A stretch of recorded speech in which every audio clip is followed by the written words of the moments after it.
2 winters ago, I took the car from Stockholm and drove 4 hours northwest to return to my childhood summer home for the first time in 20 years.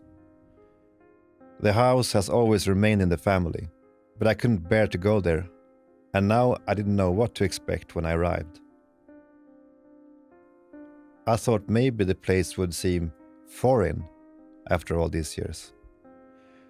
But when I walked through the pine trees on the path opening up to the cottage, I saw that everything was as it had always been.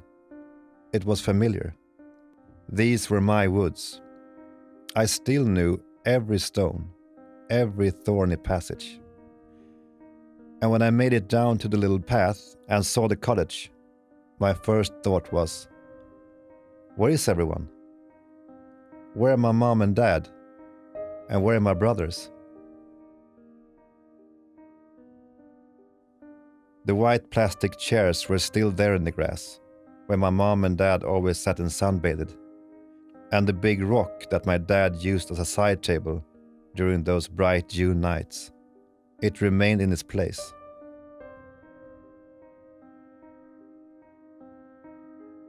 My parents died many years ago, but here at the cottage, they still remained. That spot, just right there, it was my mother's favorite spot. That's where she solved crosswords puzzles and gazed out at the lake. And she was still sitting there.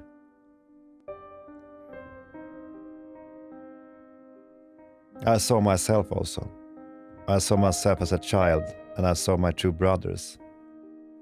I saw the old barn beside the cottage, and I remember when my little brother and me were given the chore of repainting it one summer.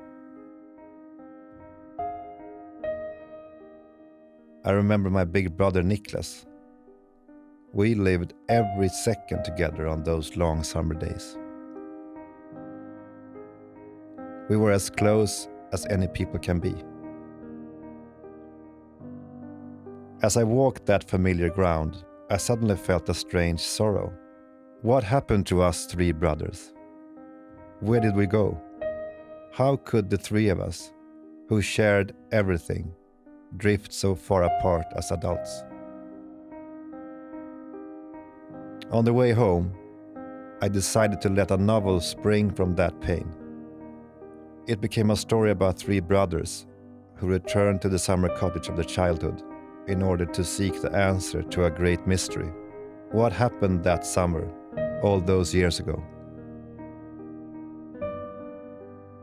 The story is pure fiction, but its source is also my source, and I wanted the novel to ask the same question I often ask myself when I think about my childhood, and I think about those 3 boys who shared everything. What happened?